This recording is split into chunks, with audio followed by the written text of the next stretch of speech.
अध्याय number 3। Psychology, grammar and vocabulary words. Bharat के ज़्यादातर लोग लंबे समय से इंग्लिश ना आने की बीमारी से पीड़ित हैं और उन्हें चिंता है कि इसका कोई सटीक समाधान नहीं है। स्कूलों ने स्टूडेंट्स को पैसिव बनाया है।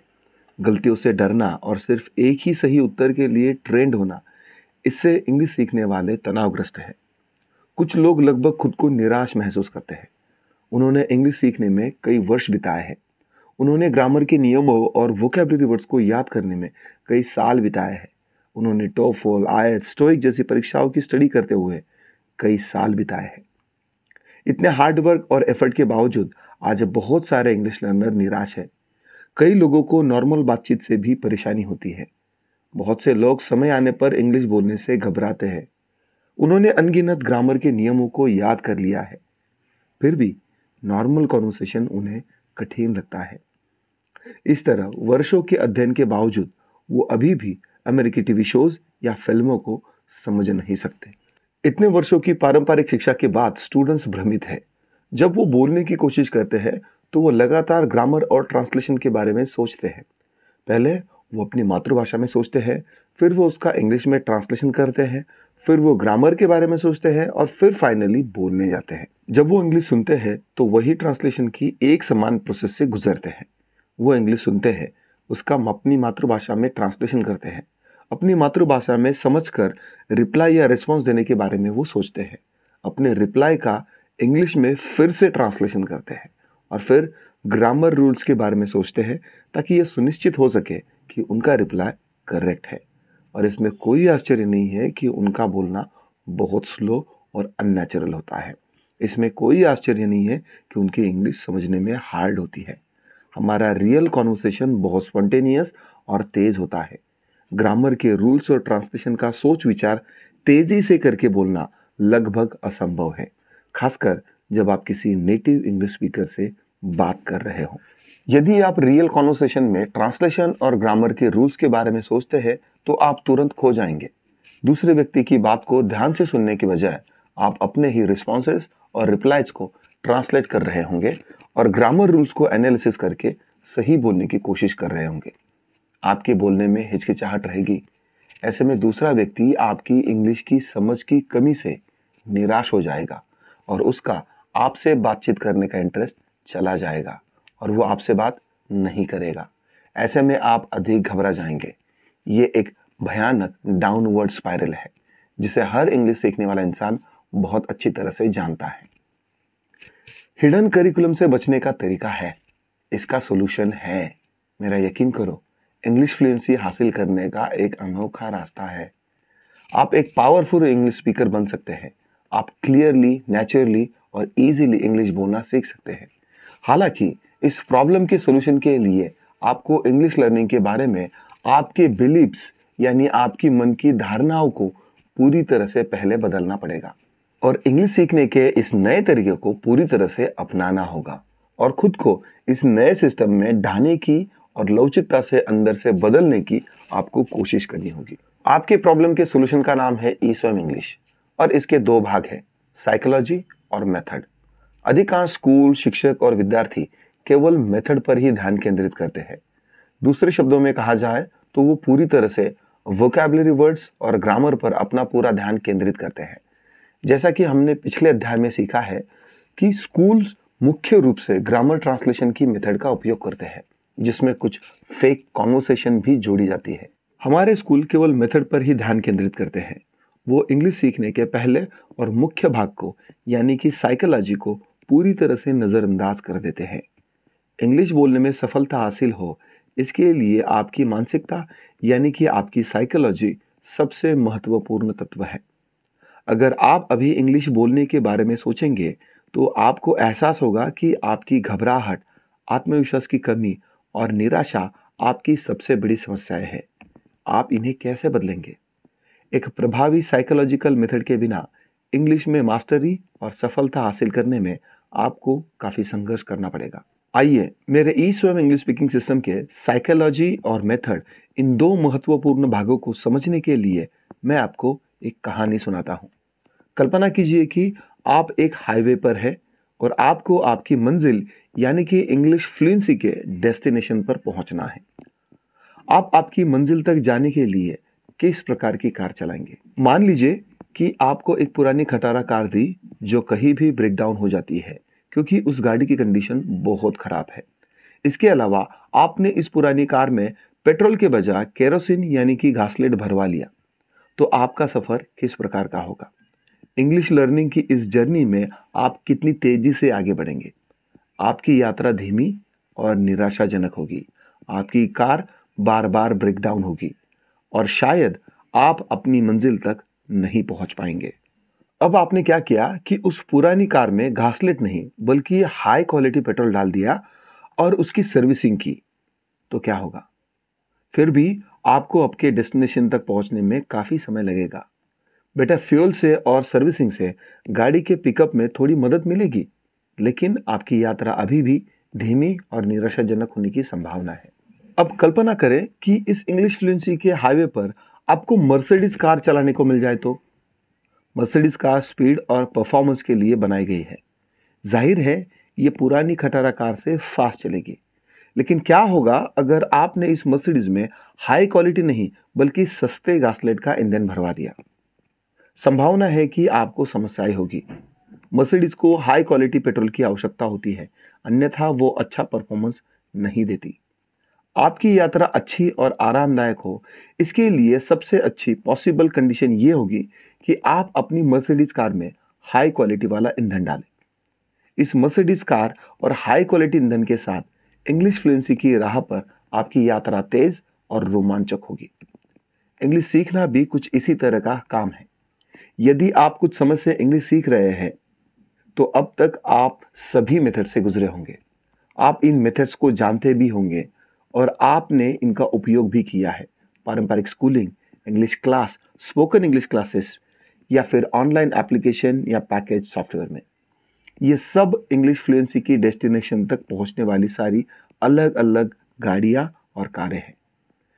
कुछ कारें एक दूसरे से बेहतर हो सकती हैं, कुछ तेज हो सकती हैं, लेकिन इन सभी कारों में सबसे बेस्ट और ग्रेट इंग्लिश सीखने की मर्सिडीज कार है। अगर आप मर्सिडीज से सफर करना चाहते हैं तो आपको हाई क्वालिटी फ्यूल या ईंधन की आवश्यकता होगी।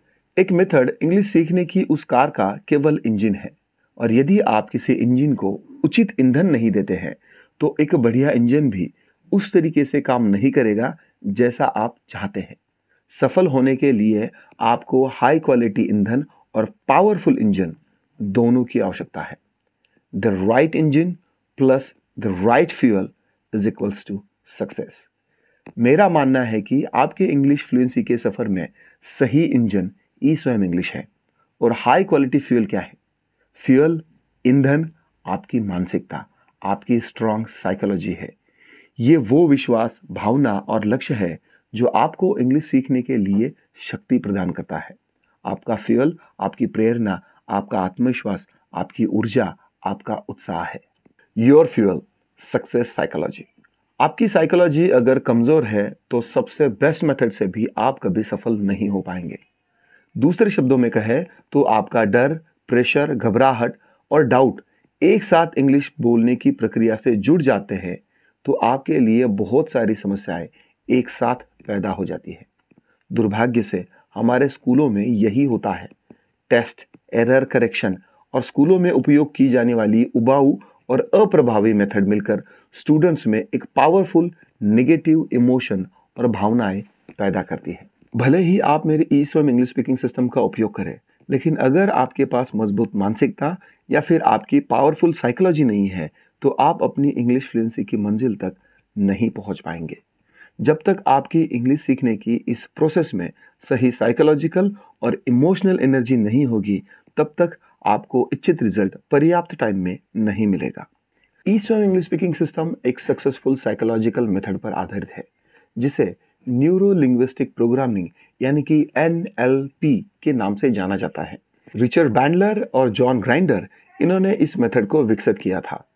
NLP में आपकी सफलता, उच्च प्रदर्शन, मोटिवेशन और आपकी साइकोलॉजी पर ध्यान दिया जाता है। मानसिक रूप से बीमार लोगों का अध्ययन करने के बजाय बैंडलर और ग्राइंडर ने दुनिया के सबसे सफल लोगों के साइकोलॉजी पर शोध किया। फिर उन्होंने एक साइकोलॉजिकल मेथड बनाई जो इंसान को जीवन में खुशहाली और सफलता हासिल करने के लिए डिजाइन की गई है। बैंडलर और ग्राइंडर ने अपने रिसर्च में पाया कि हैप्पी, मोटिवेटेड और एनर्जेटिक लोग वास्तव में बेहतर सीखते हैं, वो बेहतर परफॉर्म करते हैं, वो अपने जीवन के सभी पहलुओं में दूसरों से अधिक सफलता प्राप्त करते हैं। इसके विपरीत ये भी सच है कि यदि आप बोर हैं, प्रेशर में हैं, उदास, निराश या थकावट महसूस करते हैं, तो आपका ब्रेन वास्तव में बहुत स्लो काम करता है। आपके दिमाग को इंफॉर्मेशन को याद रखने में और उसे प्रोसेस करने में बहुत कठिनाइयाँ होती हैं। आसान भाषा में कहूँ तो इंग्लिश सीखने और बोलने की इस प्रोसेस में आपको नेगेटिव नहीं बल्कि पावरफुल पॉजिटिव इमोशंस को जोड़ना है। इन भावनाओं को, इन इमोशंस को लर्निंग एक्सपीरियंस या मेथड से जोड़ने की इस प्रोसेस को एंकरिंग कहा जाता है। एंकरिंग सकारात्मक या नकारात्मक दोनों हो सकती है। उदाहरण के लिए, आप एक विशिष्ट गाना सुनते हैं तब आप बहुत खुश होते हैं और एनर्जेटिक महसूस करते हैं। अगर आपकी इमोशंस ज़्यादा पावरफुल है तो उस गाने में और आपके बीच एक स्ट्रॉन्ग कनेक्शन बन जाता है। और अगर आप वो गाना दोबारा सुनते हो तो आपको बहुत खुशी का एहसास होता है, तो वो कनेक्शन और भी मजबूत हो जाता है। आपका वो गाना और आपकी खुशी, इन दोनों के अनुभूति के बीच एक स्ट्रॉन्ग कनेक्शन बन जाता है। जब कभी भी आप वो गाना सुनेंगे तो आप खुद ब खुद वो खुशी दोबारा महसूस करेंगे। आपके पसंदीदा गाने के साथ ऐसा ही होता है और ये बहुत अच्छा अनुभव है। ये सेम प्रोसेस नेगेटिव इमोशंस के साथ भी काम करता है। मान लो कि इंग्लिश क्लास में आपको इंसल्टिंग और तनावपूर्ण अनुभव हुआ हो और जब आप बोलने की कोशिश कर रहे हो तो शिक्षक ने आपकी किसी गलती को सबके सामने आपको जलील करके सुधारा हो और आपको शर्मिंदगी महसूस हो सकता है कि बाकी के सारे स्टूडेंट्स आप पर हंसे और आपका मजाक उड़ाए।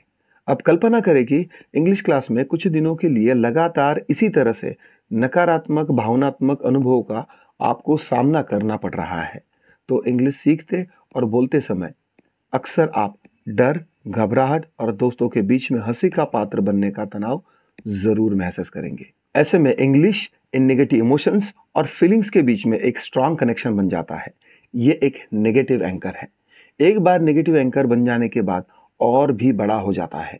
जब भी आप इंग्लिश बोलने का प्रयास करेंगे तो खुद ही अधिक घबराहट और प्रेशर महसूस करने लगेंगे। यही कारण है कि कई एडवांस इंग्लिश लर्नर्स को बोलते वक्त अभी भी इतनी परेशानी होती है। बड़े अफसोस की बात है कि इंग्लिश लर्नर्स का इंग्लिश सीखने का और बोलने का आधार आज भी यही पावरफुल नेगेटिव इमोशंस और फीलिंग्स है। मगर आपके लिए अच्छी खबर यह है कि इन नेगेटिव एंकरों को तोड़कर इनको पॉजिटिव एंकरों में रीप्रोग्राम किया जा सकता है। और सही मायने में कहा जाए तो यही आपका इंग्लिश सीखने की दिशा में पहला कदम है। इंग्लिश बोलते वक्त डर और घबराहट महसूस करने के बजाय कल्पना करें कि आप अचानक खुद को बड़ा और पावरफुल फील करते हैं। क्या होगा यदि हर बार जब आप इंग्लिश सीखते हैं तो आप ऑटोमेटिकली अधिक एनर्जेटिक और उत्साहित महसूस करते हैं। यही मानसिक बदलाव ही आपके इंग्लिश बोलने में सुधार लाएगा। एंकरिंग की शक्ति के माध्यम से आप वास्तव में इन पावरफुल पॉजिटिव भावनाओं को इंग्लिश से जोड़ सकते हैं। भाषा सीखने के इस नेगेटिव बेस को और इस आधार को हमें तोड़ना है और एक नया पॉजिटिव बेस बनाना है। जितना अधिक शक्तिशाली ये आधार होगा उतना ही तेज और गहरा कनेक्शन आपकी अनुभूति और इमोशनल लर्निंग एक्सपीरियंस के साथ होता जाएगा। तो इंग्लिश भाषा को नेचुरली अवगत करने के लिए और वर्ड्स को मरते दम तक याद रखने के लिए एक मजबूत पॉजिटिव बेस या आधार तैयार करना है और इसके लिए आपको कुछ कदम उठाने की आवश्यकता है। सबसे पहले आपको एक बहुत ही स्ट्रॉन्ग पॉजिटिव भावना क्रिएट करनी होगी। ज़्यादातर लोगों का ये मानना है कि भावनाएं कुछ ऐसी चीज़ है जो उनके साथ भला हुआ हो या बुरा हुआ हो, उसकी अनुभूति को वो भावना कहते हैं। लेकिन वास्तव में हम अपनी भावनाएं खुद से भी बना सकते हैं। अपनी भावनाओं को चुनना और उन्हें कॉन्शियसली यानी कि सचेत रूप से निर्माण करना संभव है। उदाहरण के लिए मैं आपको अभी ये कहूँ कि आपको थका हुआ और उदास महसूस करना है, तो आप क्या करेंगे? आप पहले तो आपके शरीर से शुरुआत करेंगे। थकान और उदासी का एहसास पैदा करने के लिए आप अपने शरीर का उपयोग कैसे करेंगे? क्या आप अपने कंधों को एकदम सीधा करेंगे या उन्हें झुकाएंगे? क्या आप ऊपर देखोगे या नीचे देखोगे? क्या आप मुस्कुराओगे या मुंह बिगाड़ोगे? देखो, केवल अपने शरीर की स्थिति को बदलने से आप अपनी भावनाओं को बदल सकते हैं। खुद को अगर और भी बुरा महसूस कराना है, तो लाइफ के कुछ बहुत दुखद, दर्दनाक और नकारात्मक चीज़ों के बारे में सोचो। शायद आपकी कोई बड़ी समस्या या किसी बड़े पछतावे के बारे में सोचो। और अब आपकी आवाज़ के बारे में सोचो। आप करा रहे हैं, रो रहे हैं, पछतावे में आहें भर रहे हैं। आप अंधेरे में अकेले हैं और आपका दर्द सुनने के लिए भी कोई नहीं है। कुछ मिनट तक ऐसा सोचने के बाद आप वास्तव में अधिक दुखी और अधिक थका हुआ महसूस करने लगेंगे। इस तरह कॉन्शियसली, सचेत रूप से नकारात्मक भावना पैदा की जा सकती है। बेशक यह प्रोसेस सकारात्मक भावनाओं को पैदा करने के लिए भी काम करती है। और ये अच्छी खबर है कि आप अभी अपने आप को अधिक एनर्जेटिक और उत्साहित महसूस कर सकते हैं। मगर कैसे? चलिए फिर से शुरू करते हैं। सबसे पहले आपके शरीर से शुरू करते हैं। अपने कंधों को ऊपर खींचें और अपनी छाती चौड़ी करें। अपने चेहरे को ऊपर करें और सीधा सामने देखें। अपने चेहरे पर एक बड़ी मुस्कान लाएं और इसे बनाए रखें। आप अपने शरीर का और भी अधिक उपयोग करके और भी बेहतर महसूस कर सकते हैं। केवल खड़े होकर मुस्कुराने की बजाय अपनी बाहों को अपने सर के ऊपर उठाएं, फिर हवा में ऐसे उछलें जैसे आप किसी बड़ी जीत का जश्न मना रहे हो। अब अपनी आवाज़ को सुनें। जैसे ही आप उछले, मुस्कुराए, आपको अपने अद्भुत कार्यों या अद्भुत चीज़ों के बारे में सोचना है। कोई ऐसा काम जो आपने आज तक सबसे अलग किया हो, जहां लोगों ने आपकी प्रशंसा की हो। उस स्थिति को याद करें, जोर से चिल्लाए और जीत का जश्न मनाएं। Now you feel stronger and happier. इसे चरम भावनात्मक स्थिति यानी कि पीक इमोशनल स्टेट कहा जाता है, जो एक अत्यंत शक्तिशाली सकारात्मक भावना है। हमें इस पावरफुल पॉजिटिव फीलिंग को इंग्लिश लर्निंग से जोड़ना है। हर दिन इंग्लिश सीखना शुरू करने से ठीक पहले आपने इस पीक इमोशनल स्टेट को क्रिएट करना है। जैसे जैसे आप इस प्रोसेस को हर दिन दोहराएंगे, ये मजबूत सकारात्मक भावनाएं इंग्लिश से ऑटोमेटिकली जुड़ जाएगी और हर बार जब आप इंग्लिश सीखने या बोलने लगोगे तो आप ऑटोमेटिकली एनर्जेटिक, पॉजिटिव और उत्साहित महसूस करेंगे। कंग्रेचुलेशंस, आपने अभी सारे पुराने नेगेटिव बेस को तोड़ दिया है और उसके स्थान पर एक नया स्ट्रॉन्ग पॉजिटिव बेस स्थापित कर दिया है। एक साइंटिफिक रिसर्च से पता चला है कि जो लोग सीखते समय मोटिवेटेड और एनर्जेटिक होते हैं, वो वास्तव में अधिक तेजी से सीखते हैं। वो इंफॉर्मेशन को लंबे समय तक याद रखते हैं और बेहतर परफॉर्म करते हैं। मोटा मोटी कहा जाए तो आप पीक इमोशनल स्टेट में रहकर ही बेहतर इंग्लिश बोलना सीख सकेंगे। इसीलिए इंग्लिश सीखने के लिए पॉजिटिव इमोशनल बेस तैयार करना है। कॉन्फिडेंट इंग्लिश स्पीकर बनने के इस सफ़र में तेज़ी से आगे बढ़ने की दिशा में आपका ये पहला कदम है। Why happy students learn more faster. South California university के मशहूर लिंग्विस्ट, भाषा पंडित, भाषा शास्त्र के चोटी के रिसर्चर और मेरे गुरु डॉक्टर स्टीफन क्रैशन का मानना है कि नकारात्मक भावनाएं अपने आप में एक फिल्टर के रूप में काम करती है। जिस भाषा को स्टूडेंट्स सीख रहे हैं, उस भाषा की इनपुट की क्वालिटी और क्वांटिटी के असर को ये नेगेटिव फिल्टर्स कम कर देते हैं। परिणाम स्वरूप जो स्टूडेंट्स डरे रहते हैं, चिंतित या निराश रहते हैं, उन्हें बहुत कम वोकैबुलरी वर्ड्स याद रहते हैं और वो ठीक से बोल नहीं सकते। बेसिकली वो बहुत धीरे धीरे सीखते हैं और कभी एक कॉन्फिडेंट इंग्लिश स्पीकर नहीं बन सकते। मेरे गुरु का कहना है कि इस परिस्थिति का मुकाबला करने का सबसे अच्छा तरीका यह है कि टीचर को स्टूडेंट्स का इंटरेस्ट बनाए रखना चाहिए, क्लास में प्रेशर और तनाव को कम करना चाहिए और स्टूडेंट्स का कॉन्फिडेंस बढ़ाना चाहिए। एक लैंग्वेज स्टडी एक्सपेरिमेंट में डॉक्टर स्टीफन क्रैशन ने एक क्लास में एनर्जेटिक और हैप्पी स्टूडेंट्स को रखा और उनके इंग्लिश सीखने की और इंग्लिश बोलने की तुलना दूसरे ऐसे क्लास के स्टूडेंट से की जो सिर्फ इंग्लिश लर्निंग मटेरियल यानी कि ग्रामर स्टडी में डूबे हुए थे। उन्होंने अपने रिसर्च में पाया कि एनर्जेटिक और हैप्पी स्टूडेंट्स ने इंग्लिश में बेहतर प्रदर्शन किया। उन सारे स्टूडेंट्स पर यह रिसर्च और इंग्लिश फ्लुएंसी टेस्ट हर 3 महीने और 6 महीने में चला। 6 महीने के बाद उनको एक ही रिजल्ट देखने मिला और वो ये था कि एनर्जेटिक और हैप्पी स्टूडेंट्स ने बड़ी जल्दी और आसानी से इंग्लिश में मास्टरी हासिल की। मैं मेरे ई स्वयं इंग्लिश स्पीकिंग सिस्टम में यही चीज़ देखता हूँ। जब आप मेरे सारे सक्सेसफुल स्टूडेंट्स को देखोगे तो आपको सबके सक्सेस होने का एक समान कारण मिलेगा।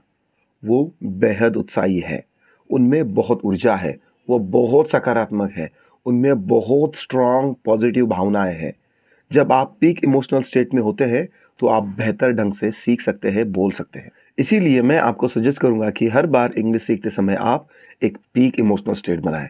उत्साह और सकारात्मक ऊर्जा पैदा करने के लिए अपनी शारीरिक और मानसिक स्थिति को बदलें। आपकी इंग्लिश लर्निंग लेवल और आपके सबसे पॉजिटिव इमोशनल स्टेट के बीच एक मजबूत फाउंडेशनल बेस बनाएं और अपने इंग्लिश ब्रेन हेमरेज को ठीक करें। आगे के अध्याय में हम इंग्लिश अस्त्र के बारे में अधिक विस्तार से जानेंगे।